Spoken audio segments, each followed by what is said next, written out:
Hi everyone, it's Rax. I made an updated tier list yesterday for Season 5, and everyone is asking, Rax, please make a guide on that Landslide Lightning Storm Druid. Well, here we are.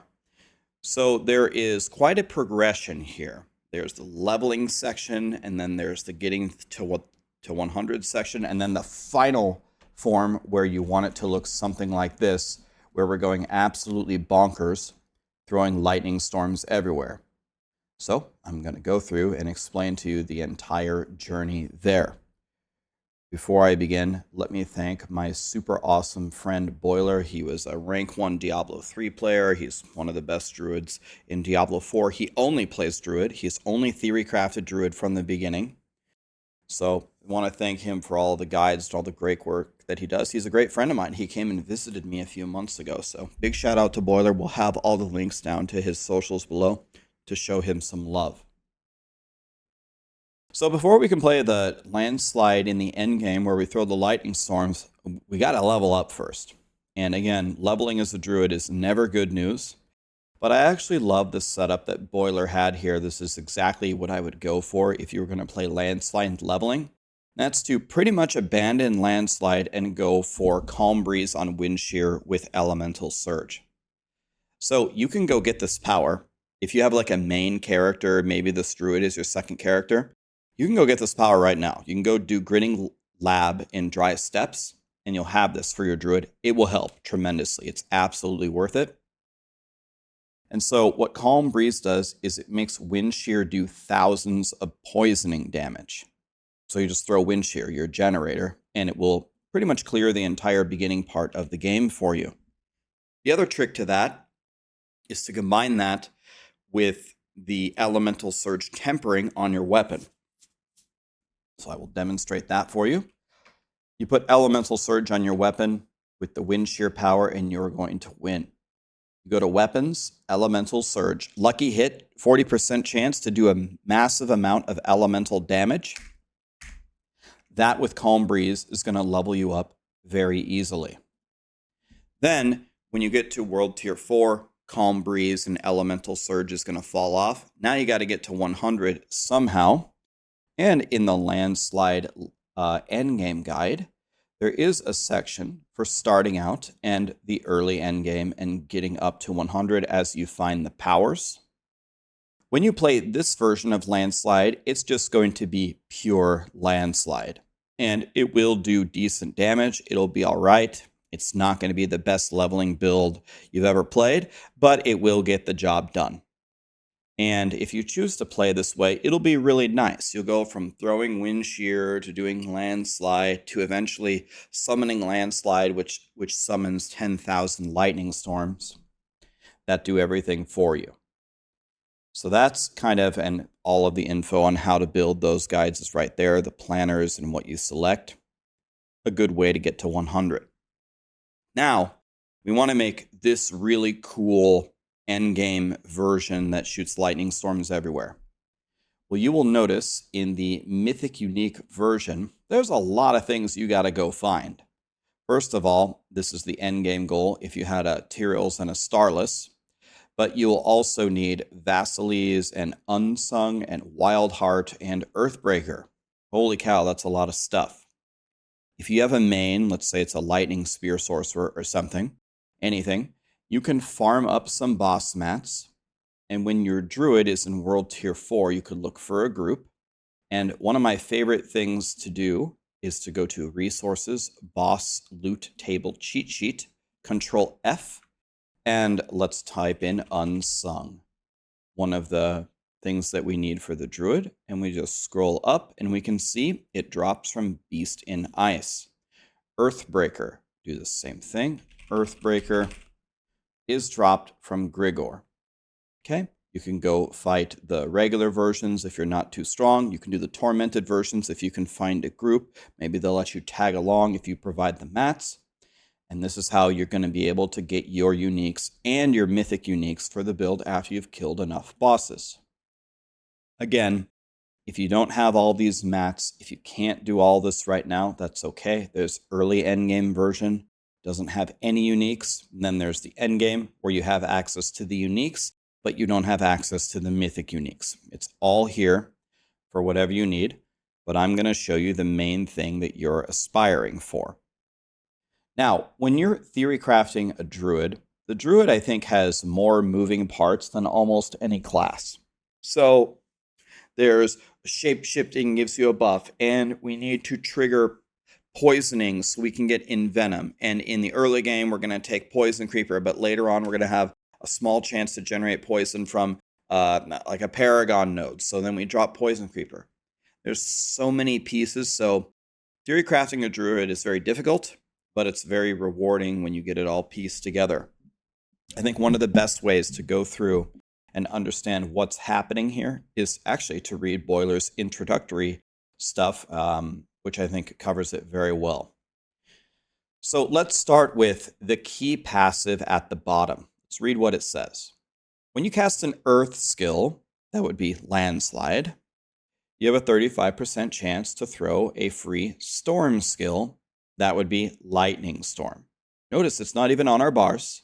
We're just going to throw it from the Nature's Fury key passive. That's the idea. Okay, so how do we get more of these Earth skills so we can get more Lightning Storms? Well, of course, that comes with the unique that they just buffed, Earthbreaker. When we cast a Landslide, it leaves behind tectonic spikes. Okay, fine. But spawning a Landslide within those spikes has a chance to spawn 2 instead. So if you throw it within the spikes that you form, so you don't want to throw it like everywhere. If you throw it within the spikes that you form, you have a chance to spawn more Landslides and eventually more Storm skills. Then here, Lightning Storm gains 1 additional time to strike, and the critical strikes cause lightning to strike twice, and it does more damage. So you can see the gloves in the ring that we're going to go hunting for are going to allow us to spawn more Landslides and more Lightning Storms. That's what fills the entire screen. Now, druids are all about shape shifting. You have quick shift when you go into a new animal form, not human form, you deal increased damage. So there's going to be other things like the boots that we're going to take. Whenever you shapeshift, you gain Wild Heart for 5 seconds, and then it's going to give you stacking damage. So we need to stack this up. Then we have Survival Instincts. While you're in Werebear form, you do more damage. Okay? So if we look at our skills here, we need to shapeshift all the time. Well, with Vasilius, this will help, but this is not naturally shapeshifting. Neither is this, and neither is this, and neither is this, and neither is this. And this will put us into werewolf form. But how in the world are we going to get all of these buffs? It's because of Vasilius.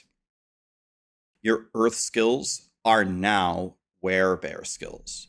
So this is Earth, and this is Earth, and this is Earth. So that puts us into Werebear a lot, where normally this wouldn't do that. Now when I throw Landslide, I'm a Werebear. Oh, well that's really nice. You can see it gives me 1 stack of the quick shift. So now if I use that in combination with using Blood Howl, which by the way will give you attack speed and it will reset when you get kills, and then maybe we use Storm Strike to get our damage reduction and then go back to Werebear form. Oops. You can see, I just dropped it because I was explaining stuff. You can see that it's pretty easy to stack this up to 8. And as long as you use Storm Strike or Blood Howl to go out of, and Cyclone Armor should work as well, right?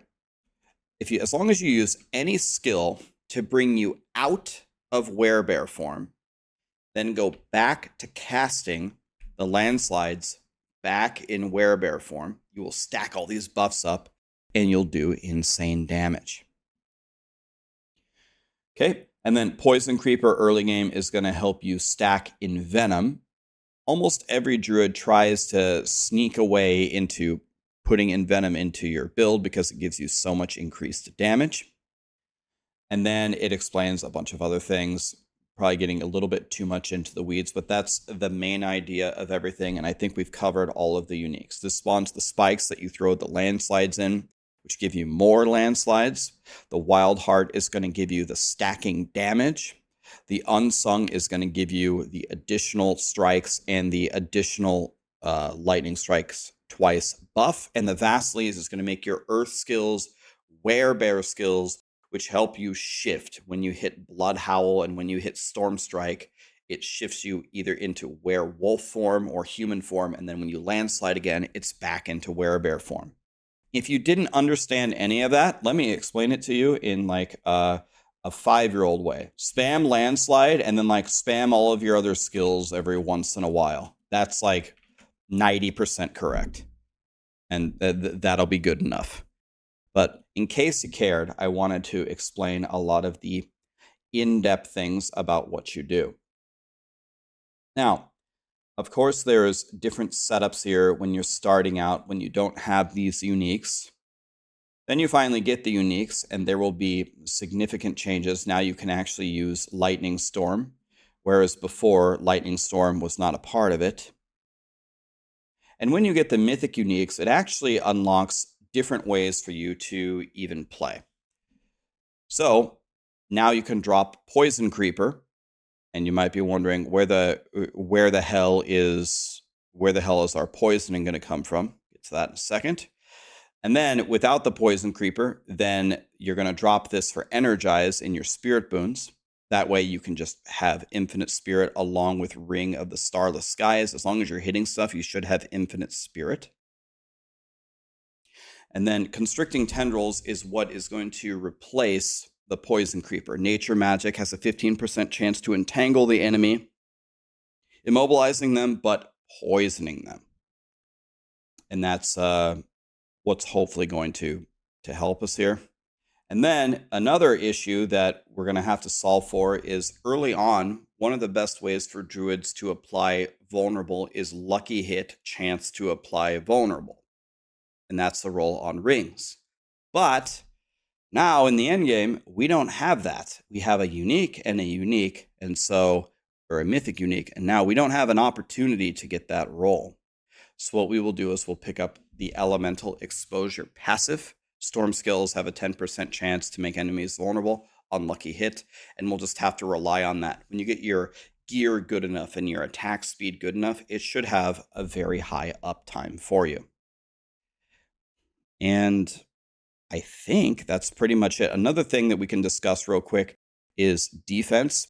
This build is a little bit squishier than some of the other endgame builds. Tyraels solves almost everything for you, gives you massive damage reduction, gives you all the all-res that you need. And it's important on Druid because Druid doesn't have as easy access to all-res like a Sorcerer would. And you can get the maximum res, which will help you a lot. But one issue, which is actually still present on my Druid, I left this here on purpose, is your armor needs to get to 9230.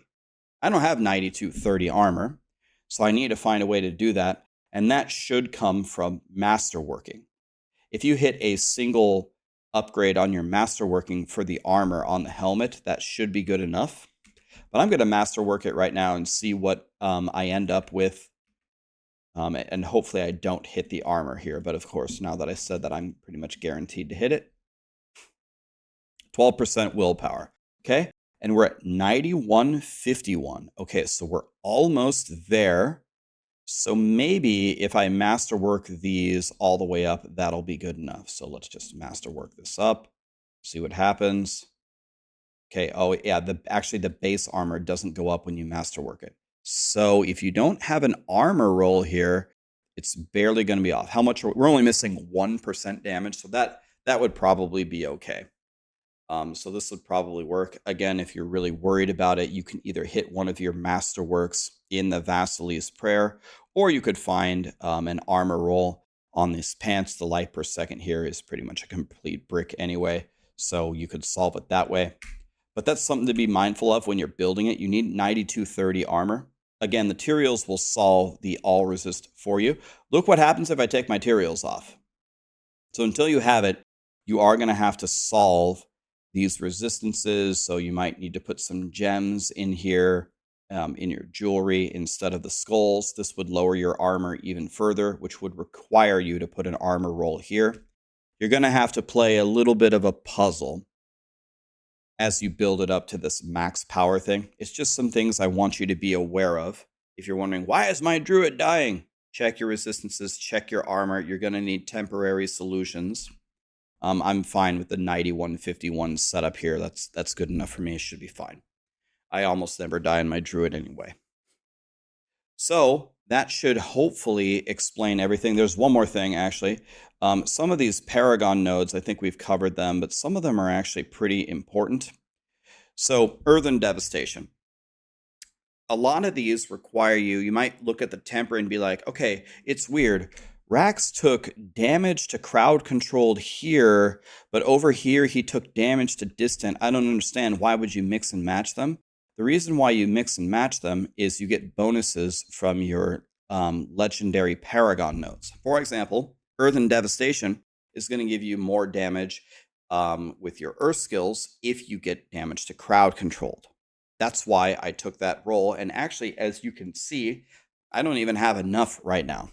There's another legendary node that combines your damage to distant and your damage to close for Thunderstruck for storm skills. This is pretty important because it's your Lightning Storm. And I have enough damage to close and damage to distant to max this. So it's another thing to pay attention to while you're min-maxing. If you're looking at the guide and saying, this has damage to distant, but this has damage to crowd controlled, and I don't understand why, that's why.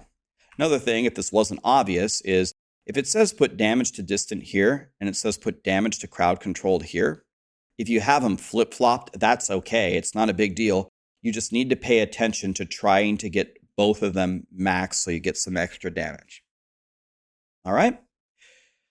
Well, I mean, that was a lot of talking. I think all of that explanation was a little bit more in the weeds than I usually talk about. I try to keep everything pretty high level. But remember, start with Wind Shear and Calm Breeze with Elemental Surge. That'll carry you all the way to World Tier 4. 100% guarantee it. Remember, Calm Breeze is a Codex power in the Dry Steppes. You can go pick that up. Then, when you're leveling up, you can play Landslide. It's not going to be pretty, but it's honest work. You can level up that way. Then use the boss table cheat sheet to go get your 4 uniques. Hopefully you'll get some mythic uniques along the way. Then materials will solve your resistances. Make sure that your armor is very, very close to 9230 with masterworking here on the armor roll on Vasily's Prayer. If you need to, just get 1 crit in the masterworking in the armor. And that's it. Then you're going to be the super god machine gun Raiden Lightning Storm Druid man. And this build absolutely fries. It fries T8, it fries T7, and then we go to the multiple training dummies. And make sure that you're shifting every once in a while. Make sure you're swinging your Storm Strike to get up the DR.